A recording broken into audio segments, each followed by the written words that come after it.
What's up everyone and welcome back to the UFC News Hub. Today let's get started with Paddy Pimblett has set his sights on one of the biggest names in the UFC's lightweight division, Charles Oliveira. As he gears up for his highly anticipated fight against Michael Chandler this weekend, Paddy's confidence is through the roof. He truly believes that if he gets the job done against Chandler, he'll only be one win away from fighting for the lightweight title. But it's not just about the belt for Paddy. He has someone very specific in mind for his next challenge. In a recent interview with Pavel Verbovesh, Paddy opened up about who he wants to fight next, and he didn't hesitate to name a legend. Anybody in the top 5 I will fight. Out of them all, I'd probably want to fight Charles. He's a legend. He's the biggest legend out of the top 5. Paddy said. He went on to praise Oliveira's impressive resume, acknowledging him as a former lightweight champion who successfully defended his title twice, defeating the likes of Dustin Poirier, Justin Gaethje, and Michael Chandler himself. I think he beat Arman as well. I think Arman got a lucky split decision there, Paddy added. His admiration for Oliveira doesn't mean he wants an easy fight. Far from it. People call him the best submission artist in UFC history, and I'd love to go out there and submit him, Paddy said, making it clear that he's not just aiming to beat Oliveira, he wants to do it in style. On the other side of the octagon, Michael Chandler isn't short on ambition either. After his own interview with Pavel Verbovesh, Chandler made it clear that he has plenty of options no matter the outcome of his fight with Paddy. He's been linked to a range of possible matchups, from Conor McGregor to Max Holloway, and even hinted at welcoming Ilia Topuria to the lightweight division.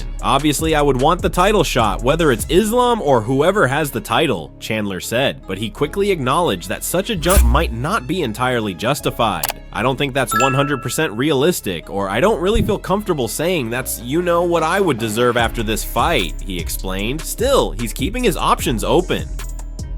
Max Holloway for the BMF belt. Welcoming Topuria to the division. If Conor's coming back, obviously we got to finish The Ultimate Fighter 31, Chandler continued. Chandler also reminded fans of his unforgettable war with Justin Gaethje, suggesting that a rematch might be just what the division needs.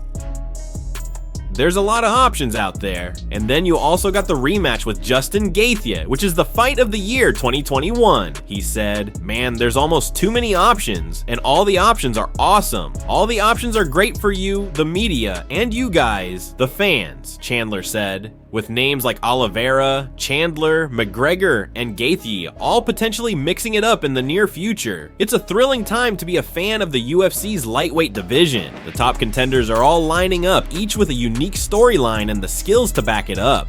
Paddy Pimblett believes he's ready to enter that elite group, and if he can get past Chandler, he might just get his shot at submitting one of the greatest submission artists the sport has ever seen. The lightweight landscape is heating up, and the next few months could bring some of the most exciting matchups in recent UFC history. Before we continue, subscribe and click the bell icon to help support the channel. Imagine this, Dustin Poirier versus Max Holloway for the BMF title. Yeah, you heard that right. The possibility of this dream matchup just got a whole lot more real, and it all went down during a recent episode of the Good Guy Bad Guy show on ESPN with Daniel Cormier and Chael Sonnen.